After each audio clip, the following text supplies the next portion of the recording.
Hello everyone, Assalamu alaikum. Welcome back to my another new lesson. I'm Arifur Rahman, working as an English language instructor. I hope that you all are very fine. Dear learners, দৈনন্দিন জীবনে আমাদেরকে কিন্তু বিভিন্ন ধরনের কথা বলতে হয়। সুতরাং আমরা কিন্তু দৈনন্দিন জীবনে এই ধরনের কথাও বলে থাকি। আমাকে ইংরেজি শিখতে দাও, তাকে শান্তিতে একটু লেখাপড়া করতে দাও, তাদেরকে এই মাঠে ফুটবল খেলতে দাও, ভদ্রলোকটাকে এই চেয়ারে বসতে দাও। সুতরাং এই ধরনের কথা আমরা এখন ইংরেজিতে বলতে পারবো খুব সহজে একটি মাত্র স্ট্রাকচার শিখে। সুতরাং আজকে আমাদের স্ট্রাকচার হচ্ছে লেট মি লার্ন, এর অর্থ হচ্ছে আমাকে শিখতে দাও। সুতরাং এই স্ট্রাকচারের সাথে কিন্তু আমরা একটা অবজেক্টও ব্যবহার করতে পারি। সেই অবজেক্ট ব্যবহার করেও কিন্তু আমরা স্ট্রাকচারটা এভাবে ব্যবহার করতে পারি, যেমন লেট মি লার্ন ইংলিশ, এর অর্থ হচ্ছে আমাকে ইংরেজি শিখতে দাও।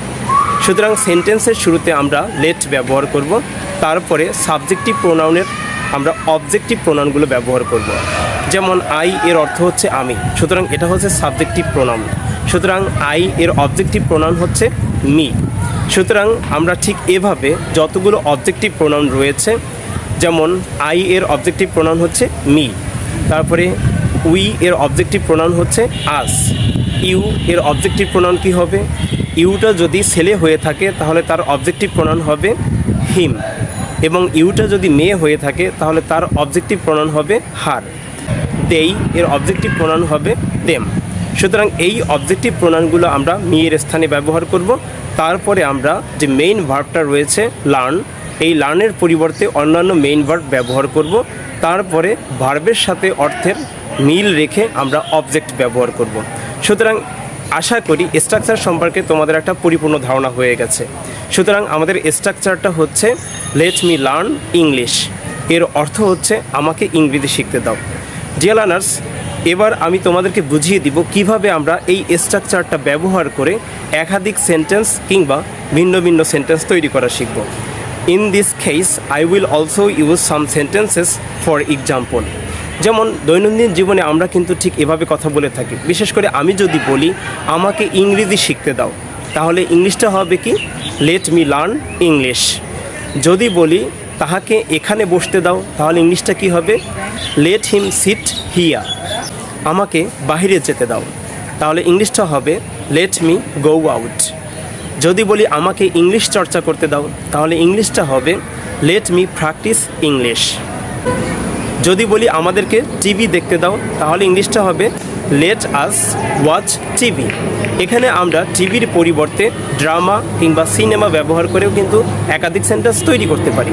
যেমন যদি বলি আমাদেরকে নাটক দেখতে দাও, তাহলে ইংলিশটা কি হতে পারে?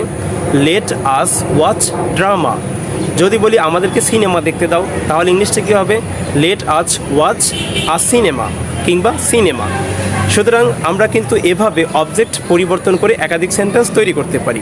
ওকে, এবার যদি বলি তাকে এই চেয়ারে বসতে দাও, তাহলে ইংলিশটা কী হবে? Let him sit on this chair. Okay, এবার যদি বলি তাকে মনোযোগ সহকারে পড়তে দাও, তাহলে ইংলিশটা কী হবে? Let her study attentively, right? Okay, এবার যদি বলি তাদেরকে এই মাঠে ফুটবল খেলতে দাও, তাহলে আমরা ইংলিশটা ব্যবহার করব ঠিক এভাবে, let them play football in this field. Dear learners, আমি এতক্ষণ সাবজেক্টিভ প্রোনাউনের অবজেক্টিভ প্রোনাউনগুলো ব্যবহার করেছি। সুতরাং এবার অবজেক্টিভ প্রোনাউনের পরিবর্তে আমি একটু ব্যক্তির নাম ব্যবহার করি, যাতে তোমাদের বুঝতে সুবিধা হয় এবং তোমরাও যাতে খুব সহজে একাধিক সেন্টেন্স তৈরি করতে পারো। ওকে, আমি যদি বলি হারুনকে ঘুমাতে দাও, লেট হারুন স্লিপ। লাবিবকে ভাত খেতে দাও, লেট লাবিব ইট রাইস। আরিয়ানকে সাইকেল চালাতে দাও, তাহলে ইংলিশটা হবে let Aryan ride a bicycle. প্রীতমকে আমার মোবাইল ফোনটি ব্যবহার করতে দাও, তাহলে ইংলিশটা হবে let Pritam use my mobile phone. Shamim এবং শিলাকে ইংলিশ চর্চা করতে দাও, তাহলে ইংলিশটা হবে let Shamim and Shila practice English. তাদেরকে বিষয়টি নিয়ে আলোচনা করতে দাও, let them discuss over the matter. Dear learners, ঠিক এভাবে আমরা অবজেক্টিভ প্রোনাউন এবং ভার্বের সাথে অর্থের মিল রেখে অবজেক্ট পরিবর্তন করে একাধিক সেন্টেন্স করে বাসায় বসে বেশি বেশি প্র্যাকটিস করব। এভাবে বেশি বেশি যদি প্র্যাকটিস করতে পারো তাহলে দেখবে ধীরে ধীরে তোমাদের ফ্লুয়েন্সি চলে আসবে এবং ফ্লুয়েন্সি চলে আসার পর একটা পর্যায়ে গিয়ে তোমরাও কিন্তু ইংলিশে খুব সহজেই কথা বলতে পারবে। সুতরাং আজকের মতো এখানেই রাখছি, পরবর্তীতে আবারও দেখা হবে নতুন কোনো লেসন নিয়ে। সে পর্যন্ত সবাই ভালো থাকবে, সবার প্রতি অনেক অনেক শুভকামনা রইল। আল্লাহ হাফেজ।